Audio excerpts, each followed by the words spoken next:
hardest thing in the world to do is to convince yourself to do something never seen done. Looking at myself in the mirror every morning saying, you're gonna be a billionaire. Welcome to the Brand Hustlers Podcast, where innovation meets ambition and stories of success inspire the next generation of business leaders. Each episode, we dive into the journeys of those who hustle, those who make their dreams a reality, and those who are shaping the future of business. Whether an aspiring entrepreneur, a seasoned business owner, or simply a dreamer with a vision, you're in the right place. So get ready to ignite your passion, learn from the best, and transform your ideas into action. This is where your brand story begins. Welcome, Brand Hustlers. What's good, Brand Hustlers? It's your boy, Ryan Roundtree, also known as Tree the Creator, and we are back with another episode of the Brand Hustlers. And today, we have my man, Cedric Baker of ABB 360 and RSV. Reserved. Yep. And when I tell you, I met this brother back in college, and I can honestly say he's one of the people that has been consistent the entire time. He's screamed entrepreneurship from the top of his lungs. Business has definitely been like top tier for him in the entire time, and I've seen him, make moves in various business spaces, helping others and growing. And now today, we're here the day before official ribbon cutting of ABB 360 here in Baltimore, Maryland. So thank you for joining me today, Sid. I appreciate you, bro. I'll let you introduce yourself. Who are you? And I start off with what do you do? That's a very loaded question. Cedric Baker, $1 billion said on all social platforms. My primary company, so I label myself a professional solutionist. That's when there's a problem, I have a way and a knack of finding a solution for it very quickly, and it's very rare that I'm unsuccessful in that. So my primary company is a concierge firm. We specialize in private transportation, party buses, limos, helicopters, private planes, and yachts. I've been at that now for 11 years. Launched that here in Baltimore, actually. Almost 11 years to the day, actually. Almost. And now the new venture is ABB. Aspiring Big Businesses. ABB Inc. is the umbrella corp, and the first venture under ABB Inc. is ABB 360. Okay. So ABB 360 is going to be a private mailbox store plus. So if you can think UPS store, FedEx store plus. So we'll do fingerprint scanning, we'll do background checks, we'll do passport photos, the works. And then also a pivot that I've now decided to do is make sure that the aspiring big businesses that come through have somewhere to shoot their content. So I made the second half of our first store here in Baltimore a content creator space. So you can go as far as shooting photos, you can come shoot your product photos, you can do your podcast, you can, shoot your commercials or your reels for your social media. We can take care of all of it in-house under one roof, man. So I'm super excited about it, man. Cool.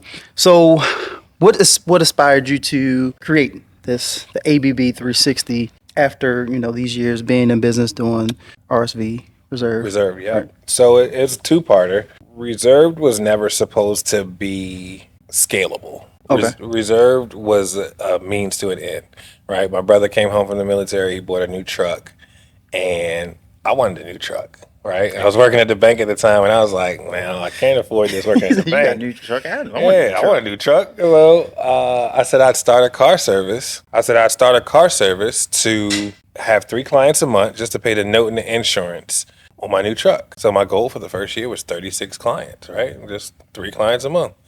I did 101. Okay. And I quickly realized we got something here. Yeah. We got something here. So less than a year after launching, I walked away from PNC Bank and pursued it full time. And now it's been 10 years full time. On average, about 12 to 14% growth every year with $0 spent on marketing and advertising. So with Reserved, was it just a car service? From my perspective, it was like, this is an experience. This is like, So it started just as a car service because I didn't know how far I could go with it. right? That's actually a really good question. Nobody's ever asked me that, I don't think. Growing up, I was always told, you're doing too much. I didn't know how far I could go with it, right? That's actually a really good question. Nobody's ever asked me that, I don't think. I was shunned for being a concierge. So once I got of age and saw the money in it and realized that there was a professional title for it, I was like, wait a minute, this is a concierge firm. That's what we do. We can do everything. We can make your dinner reservations. We can order your flowers. We can make your hotel reservations, book your yacht, book your helicopter tour, get you a spa package, yada, yada, yada. I was like, wait, there's a thing here. So a year after launching, I sold the 2 contracts and all the contacts I had for the original company, which was CB the Transporter. And I rebranded in November of 2014 to Reserved, which was, instead of being transportation only, which CB the Transporter was just transportation only specifically, I rebranded to a lifestyle management concierge firm and ran with it from there, man. You know what I mean? Like, whatever your thing is, whatever your niche is, some people just don't understand it. And I look at all my friends' reactions now when I tell them what I'm doing with ABB 360, and it's very reminiscent of the looks on people's faces when I launched CB the Transporter. They're like, what? You doing what? Like, you're going to be like, this one Uber just dropped. You going to be like, Uber? And I was like, Exactly. I was like, nah. They was like, but you driving limos? I was like, no, like. See, but, I mean, I guess what I've come to the conclusion is like people are not going to understand. Most people are not going to understand it until like it's in full motion. But I appreciate that because now I feel like I'm ahead of my curve the way I was with Reserve, right? Like, I was so ahead with Reserve, and then now look, you know, we all are comfortable with getting in the car with strangers to go to dinner. You get what I'm saying? Like, it's a everyday thing now. So the fact that I was ahead of that curve and made a ton of money doing that and continue to make a ton of money doing that puts a battery in my back for this new venture when everybody's like, what? Why are you doing that? I'm like, oh, I heard this before. The last time y'all said that, I made $7 million. So, okay, let's do it again. So I'm happy, man. I'm excited. I'm nervous because it's a new world. I know business. I don't know this business, right? And reminiscent again of Reserved, I didn't have a mentor. I just was winging it, right? I'm just figuring it the fuck out, right? Can I cuss? Can I cuss here? Yeah, I mean, All right, cool. I had to beep. It's okay. I just figured it the fuck out. And here, you know, like, shout out to YouTube University because that's what got me here to even understand that this was possible. I originally wanted to own storage units, right? 1,000 storage units. I still want to own storage units. units. So go ahead. Here's the game. I wanted to have 1,000 units. 1,000 units would have had to take up about 3.5 to 4 acres of land. And then construction and everything, you looking at a little over $2.5 million investment. If I own a mailbox store, I got 1,000 mailboxes and they all paying me rent. My overhead's much cheaper, my maintenance much cheaper, and I'm still making that residual money. If I got 1,000 mailboxes and people paying me $30 a month, that's $30,000 a month before I open the door. And there's no maintenance on mailboxes. So I had to pivot, you know what I mean? Like, every venture I've ever started has been funded out of my own pocket. I never knew how to come to the table with $3-4 million in cash to do a venture. So I always dumbed it down to the most minute version that I could come up with. So to do this sub $100,000, right? And to have the ROI that's projected in something like this, it just made, I was like, okay, yeah, this is the way to go. And this actually sounds like a franchisable I'm working situation. So the goal is 8 to 10 locations by the end of 2026. Okay. All on me. And actually, my brother Taco and I have been talking about it. He's trying to talk me out of franchising because it's not necessary. But I like the idea. I like the thought of being a franchisor instead of a franchisee. But starting 2027, I'm considering franchising already, man. Before location 1 is even rolling, I already got it mapped out. Put me on the list, bro. You got it. You got it, Put me man. on the list. You got it. So back in, I met you, what had been, 2008? 8, 9, somewhere around 2008, there. 2009. What was your degree in? What did you go to school for? I went to school for international business. What class we have? Was it a marketing class, I think? I'm not sure. I can't even remember what class we had together, but... Did we pass it? Of course he passed. That's all that matters, right? That's the most important part, right? We made it out there. I don't remember, man. So yeah, my focus was international business with a minor in business management. And at the time when you and I met, I was working at either Comcast or Ruby Tuesdays and running an independent record label because my best friend Will wanted to be a rapper. And in my mind, I got you, bro. in my mind, I was Puff. I was like, all right, you want to rap? Take I that. got it. Take that. This was before the allegations all came out, by the way. I wasn't that. I wasn't Diddy. I was Puff. You wasn't Diddy. Yeah, I wasn't what you guys know now as Daddy. Diddy. Yeah, You doing right. a great job, Daddy. No, not happening.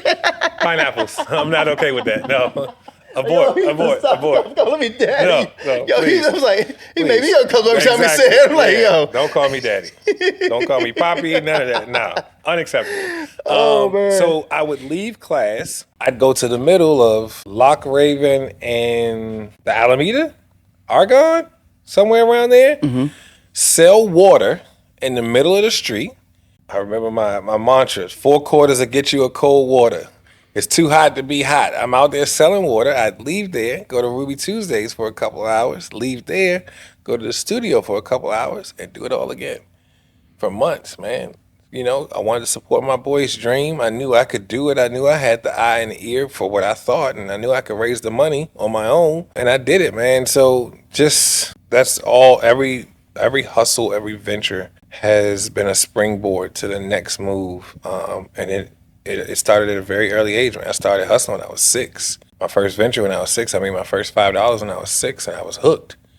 Ever since then, man, I'm like, wait, like, I don't have to ask for it. I don't have to beg for it. I can go out and go get it on my own. I can go make my own ice cream truck money. I could buy my own Sega Genesis. Like, oh yeah, all right, let's do it. And I've been hooked ever since, man. That's what's up. Yeah, man. How important has branding been, even between Reserved and now with ABB? And I see, we got the ABB across the chest right now. 1,000%. Walking billboard. Branding has been massive, considering I haven't spent any money on marketing, right? So I remember, and this is when I knew I needed a new project, because I kind of felt out of love with Reserved, right? It just worked, and it worked for so long, and I knew it was going to be good. And I looked in my closet, and I didn't have any Reserved paraphernalia. Not a polo, not an Oxford, not a hoodie. And that used to be all I wore every day. I remember being in line at Target one day, and I had on a Reserved t-shirt, and I'm very prideful of my logos. And the kid working there was like, yo, it's a dope t-shirt. Where'd you get that from? And I'm like, man, like, if you only knew, bro, this is my concierge firm. Like, this isn't an apparel line, right? But you could never catch me for the first 7 years, pre-COVID actually, all the way up until COVID. You could never catch me without a piece of Reserved apparel on, right? And that was always the calling card of sorts. Hey, what's that? Glad you asked. And then give them the spill on what the company is. Oh, okay, cool. So that, I was a walking billboard. And, at the time I didn't have any employees. It was just all contract, and primarily contract drivers, and then me and my assistant. So no one was really tasked to talk about the company outside of me. But I'm in the right places. I'm at the mayor's birthday dinner, and I'm hanging out at White House galas, and shaking hands with the ball players, and the movers and shakers of the cities that I'm in. So I built that brand single-handedly of sorts. And then doing right by people, they talk for you. People do the marketing, and you do your marketing for you, and that's exactly what happened. I pride myself on my customer service, right? And I lose sleep over it. And after all these years, there's no negative comments about my brand anywhere online, period. There's nobody talking bad about what we've done. So you would say that the secret to getting business without doing any marketing is what? Do right by people.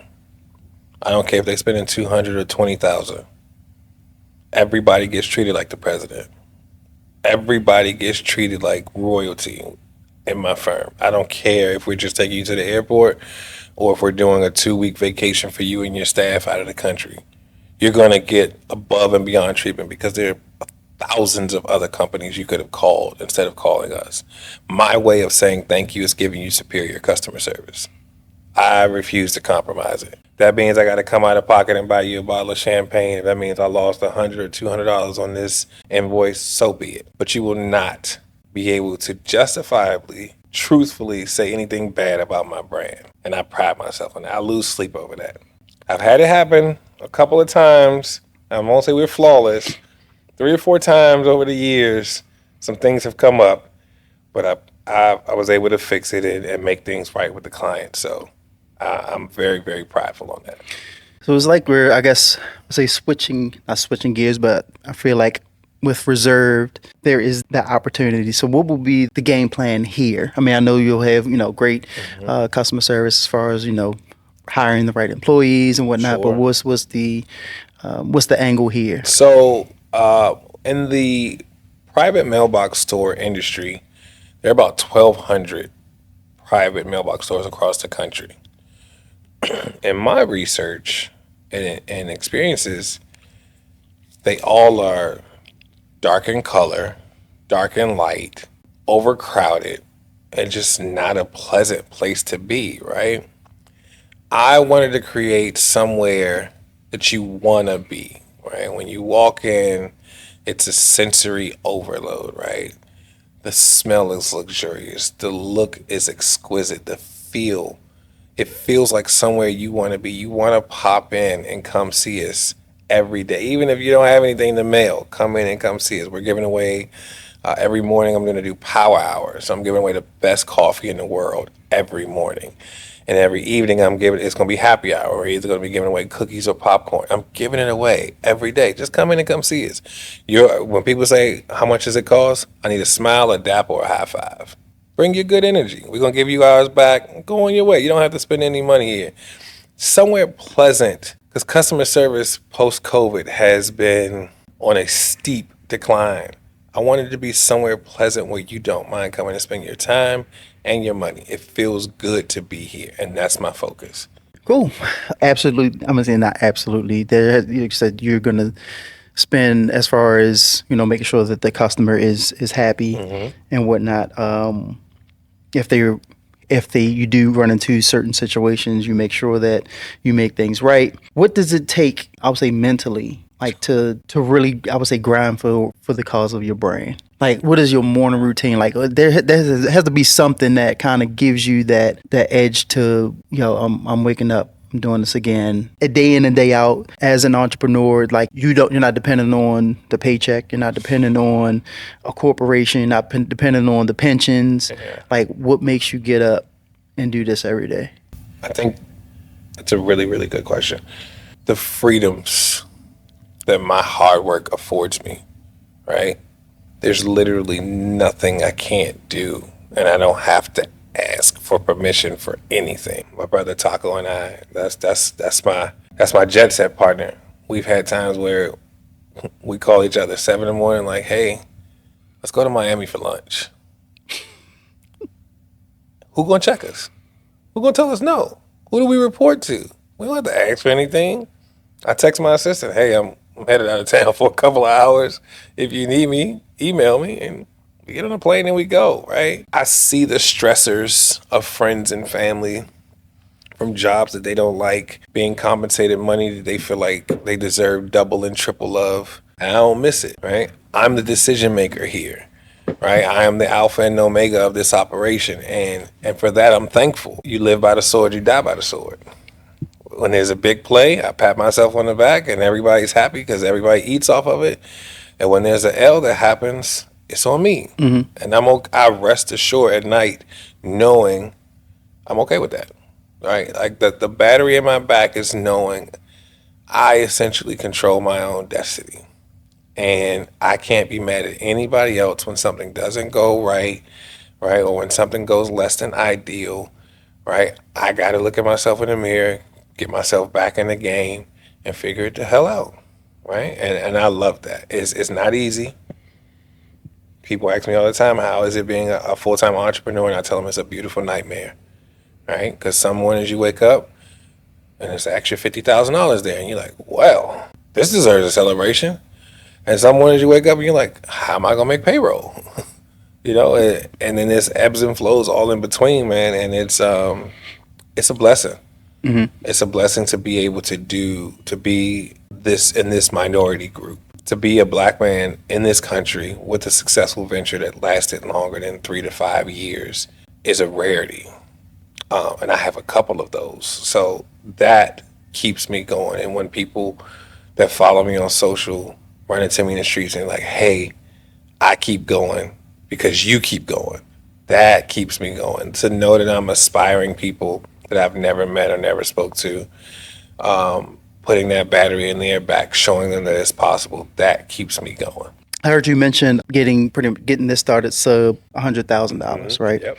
Is that all out of pocket money, like, or how are you funding these ventures? So, great question. That's a fantastic question.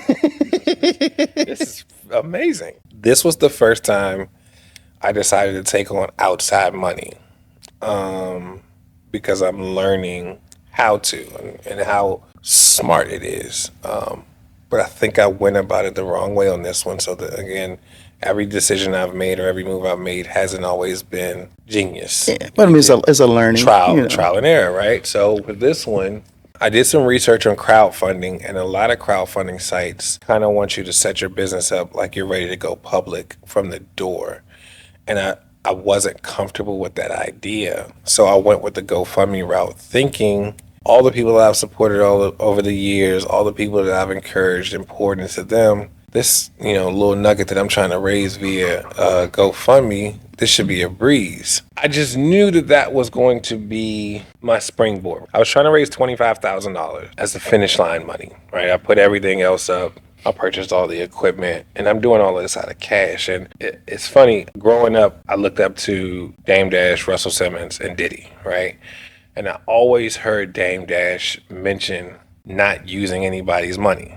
So that molded my mind that, okay, this is the way to go. Get it out the mud. Not thinking to myself until my later years, he had drug money to use. I didn't have drug money to use. I had show enough grit, grind, selling water in the middle of the street money. So, and not ever understanding credit enough to use credit. So I thought that the GoFundMe was going to really take off, really be the springboard that I needed to finish this thing off. And it wasn't, man. I think to date, we might have did 10% of the goal, right? And that really hurt my feelings. Right? To know everybody that I poured into, and to know the tens of thousands of views that these videos got for me promoting the concept and screaming about the GoFundMe. If for every view I got $2, we'd have been at gold. If everybody that watched gave me $2, right? And I'm like, man, like, I support people's clothes. Somebody's like, oh, I'm selling t-shirts. I'm like, send me an invoice for $2, but don't send me the product. I want to help. Right? And that's what I do. Like, I overpay because I understand what you're going through, right? It's $20, here's 25, keep going, right? And I put all of that out there, and to not get that back in that form hurt my feelings. But I know we'll be okay though. But so I think what happens is we're banking. Well, you said 10,000 views at $2 would have made you get to your goal. Sure. Is realizing that there'll be more people that will congratulate you for getting a job than actually launching this business. 1,000%. If you wanted to post, I just got a new job you can say at Verizon. Like, oh, that is so awesome. Yeah. But they're like, yo, congratulations. I'm starting this new business, whatever. Like, I swear the post be crickets, dog. Right. It's not even funny, dog. You get one thumb up, like, one clapping emoji. It's like, this it? Do y'all understand what this is? You know what I'm going through here? So, but you're trying to get out the mud. He's trying to have it come up. But I knew going into this one, this would most likely be my first and only time asking for outside money. Mm-hmm. And the lack of response confirmed it. I'll never put myself in that position again. Right. This location will fund everything else that needs to happen moving forward. This is the springboard for me. And I guess, like, even in myself, like, and it's no excuse. I didn't put up any money. But on the flip side, I know that I'm currently putting out a whole bunch of money too. Sure, but I was like, what I can do is he doesn't spend much money on marketing or anything like that. I have a gift in which I can share. I can help you share your thoughts, your ideas, and at least let people know that this exists. Absolutely. And I think that's where a lot of people, I would say a lot of, let's say church, for instance, like, you give you 10%, 10% may be like, this is my gift. I'm giving of my heart. Sure. Versus, I mean, $10. I mean, I would say I burned $10. Sure. You know what I mean? So I've spent more on less. and literally I mean, to be honest, like the setup and whatnot, like, and not even just me put even just the camera is like, okay, I'm going to use my gift. I'm going to put some dope video together, put together some reels, because this, I would say, the information and really getting you out there, and they're not even reserve, not ABB, because at the end of the day, the brand, you are the brand, and like I said, so far, and I would say in my life and my interactions with you has been, nothing but positive. Always got a smile on his face, even though I know he probably like his flames going on around him. It's like it's just like, yeah, man. That's a great way to put it. Yeah, man. I'm okay. Right. I'm good, guys. Flames. Nope, everything's fine here, guys. Yeah, man. But yeah, I mean, I feel like, if there will be people that will regret not, Sure. not necessarily putting up the money, but it's like being supportive just in general. And what I'll say, and I agree with that, what I'll say is this also, the lack of response taught me to be a better solutionist and figure out how to get it some other way. Yeah. I tried this way and it didn't work, and that's okay. It's weird because same thing, it's like, I'm gonna try this, and you trying to pull on the people, and then I'm completely with you. I'm completely, I have nothing. There's nothing else. And it's no hard feelings to anyone that didn't or couldn't support, right? My feelings were hurt because of my expectation. So what I've noticed, even I would say sewing or giving so much to people over the years, is even in this instance, it's like, what are you going to do for me now? I'm glad you said that. Right? What I've learned is we're raised on do right by others, others do right by you. Right. And in that, you think, if I hold the door for Ryan, Ryan's going to hold the next door for me. It's not necessarily how that works, right? I'm better conditioning my mind to just continue to put the good out. Right. And it may not be reciprocated By that person. Identically though, right? Just because I give you a 20 don't mean somebody gonna give me a 20 back, right? So for me, every time I'm in a drive-through anywhere, I don't eat much fast food, so it's either Chick-fil-A or Starbucks. I pay for the order behind me 100% of the time. My order's $6, their order's $30. I pay for it. Nobody ever pays for my order. But every time I do it, within a couple hours, it's like, damn, I wasn't expecting that. $1,000 invoice, $2,500 invoice. Hey, said we need you to go out of town with us for 3 days. Okay. It's not identical to how I gave it, but it's the universe feeding it back to me, man. So, and in that, but it's still difficult sometimes to process. Like, it's like, sure. It's almost like a slap in the face. Like I've shot a ton of content for people, and it's just like, and then the ask is not even a big ask. And dude, when I tell you, like, it hurts so bad. It's just like, it's so fresh. It hurts your feelings. That's what I'm saying, bro. You like, for all this, y'all can't give me that. I gave all this. Y'all can't give me that. Like, man, but I understand how people become successful, and then the people around them or the people that watch them grow up, he became an asshole. Nah, he had to adapt.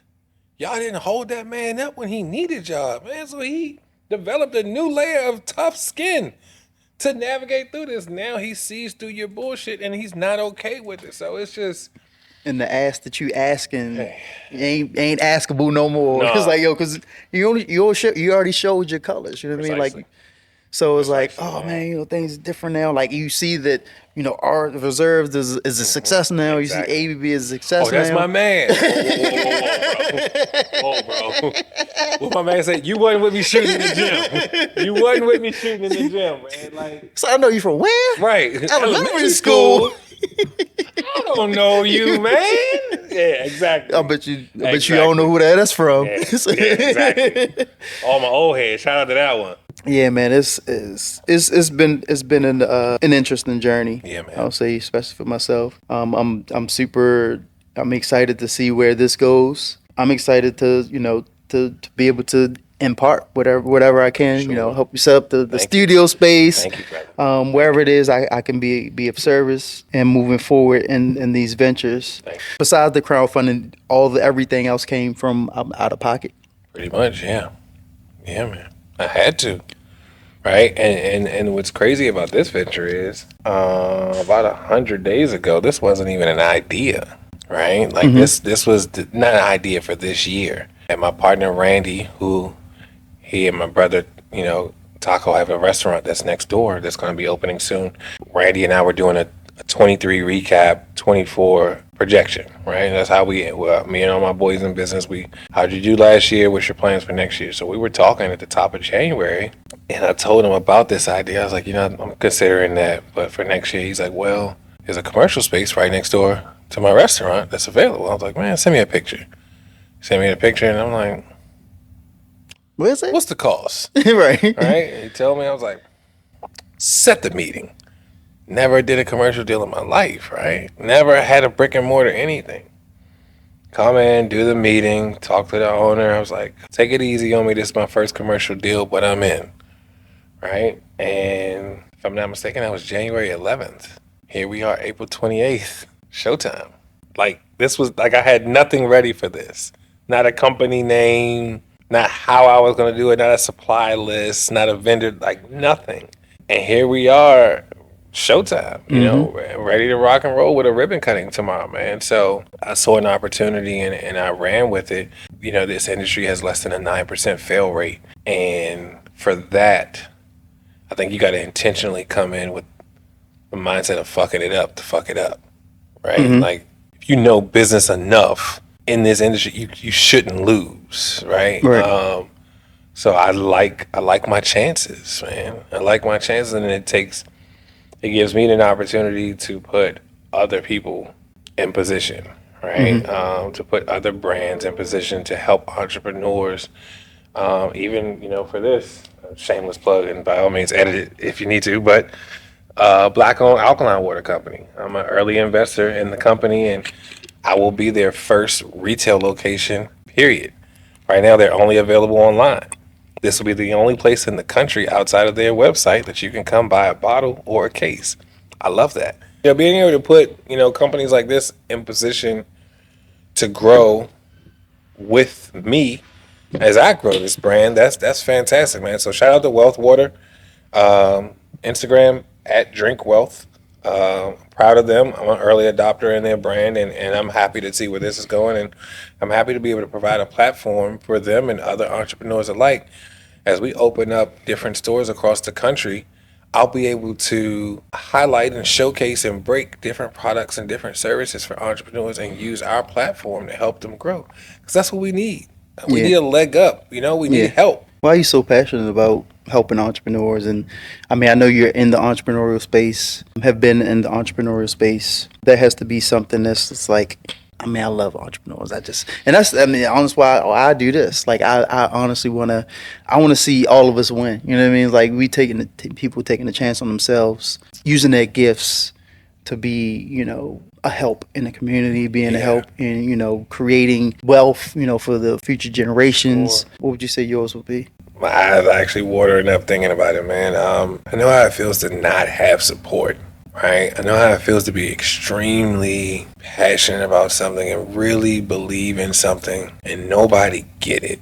And nobody support it, man. It's just like, you guys can go to the bar and spend $20 on a drink but won't buy my book for $5. $40 on the cover. $30 on the parking. $200 on the outfit. $50 at the barbershop. $200, that's it? That's light work. That's a Sheen outfit. You know what I mean? That's a Fashion Nova outfit. But it's just like, but once I blow up, then it's, oh yeah, that's my man. Nah, fuck that, bro. What's a little bit to me can go a long way for somebody else, right? And I want to be that support and that encouragement for everybody, specifically entrepreneurs, but for everybody, right? This little black kid from Southeast DC made it here, right? This college dropout made it here, right? No mentors, right? No formal training in any of these industries that I'm in and thriving in. If I can do it, you can do it, right? And if I can buy you a t-shirt, or I don't even burn candles. I got real bad asthma. But if you selling candles, I'm buying your candles. You dig what I'm saying? Like, and I'm gonna just give it to my brother because he like to burn candles. But like, support isn't as common as it should be, and that burns. It doesn't take much to make somebody else's day, and I try to do that as often as I possibly can. And when it comes to an entrepreneur, and I can see in them what was in me in my early stages, if I can see in them something that I can help or I can assist with, or we pull them to the side and have a 2-minute conversation, I'm going to do just that. Because I remember the times when nobody held my hand, nobody had words of encouragement for me, and I had to just grind, man. I had to pick the hardest thing in the world to do is to convince yourself to do something you've never seen done. As of right now, I have aspirations of being a billionaire. I don't know any billionaires personally. The hardest thing in the world is looking at myself in the mirror every morning saying, you're gonna be a billionaire. I've changed my alias. I went by CEO Said for a very long time. I was actually searching on one. I was looking. I was like CEO Said. Like, let me just $1 billion Said, right? Everybody manifested collectively to help me become a successful CEO. We're off that now. We're on to the next level. The next level is $1 billion status, and it's not even necessarily for the money. I don't care about the money, man. I've been making money since I was 6 years old. It's about the freedoms that I'm afforded. It's about the opportunities I can provide for other people, right? I can see what you're doing. I'm like, hey, Ryan, I got $20,000 for you. Go get some new equipment. You know what I mean? Let's set you up in this studio, blah, blah, blah. Let's do it, right? Hey, such and such, you want to open a ghost kitchen. I got the money. I got the people behind me. You know, I got the resources for you. I want to be able to be in that position to take care of as many others as I can. Jay-Z got a perfect line. In one of the songs he was talking to his children he hadn't had yet. And he said, it took me 26 years to find my path. My only job is to cut your time in half. That's it. Right? We look at our nieces and nephews because, you know, none of my boys have kids. So we look at our nieces and nephews and they're supposed to get to $1 billion faster than us because they got us to build on. So if it took us 35, 40 years, we want to get them there by 30. You know what I mean? And the generation behind them, we want to get them there by 28, 27. So just reaching back, man. I know how it feels to watch the gatekeepers be out in front of me and not reach back. And I'm cool with that. You know, it's taking me a little longer, but I'm getting it on my own. Some people acquire it already renovated, right? And I'm building mine from the ground up. And I'm thankful for that, man. I'm thankful for the process, man. Dope. Yeah. So what would your advice to be 20-year-old Said right now? I was fucking insane. Because like, bro, like I never had a wife or kid, so everything I've done has been so extreme. You dig? Like it's been so. You did what? You took what type of risk? Like, why not? Like, what do I have to lose? It's just me. Figure out some sort of stable income. For me, I knew I never wanted to work a day job, so always trying to hustle. When you're hustling to keep the lights on, you can't see the whole field. You can't see or operate in your full potential. So figure out something. Set up an Amazon store, Uber at night. I don't know. Figure out something that's going to get you consistent money that'll allow you to focus on the whole field of play so you can, you know, really execute your true potential. That's number one. Number two, you got to have a team around you. You got to have a team of like-minded individuals around you, right? If you're the only one aspiring to be a millionaire and the rest of your boys is cool with making $50,000 a year and playing video games every day, you're gonna be the next one making $50,000 a year playing video games every day. You can't get better if you're the best one in your crew. Now, if all of y'all are grinding and, you know, this week, this one hit 10,000, good. Next week, I'm going to hit the 10,000. You know King what I of the mean? hill. That's it, man. You know what I mean? Like, you got to be surrounded with some hustlers. You got to be surrounded with some bosses, and you all are doing something to pull each other forward. And can't be any jealousy or envy in the group, right? Like, I want you to make it. Because if you make it, your overflow blesses me. Mm-hmm. You dig what I'm saying? You win. What you can't handle falls in my lap.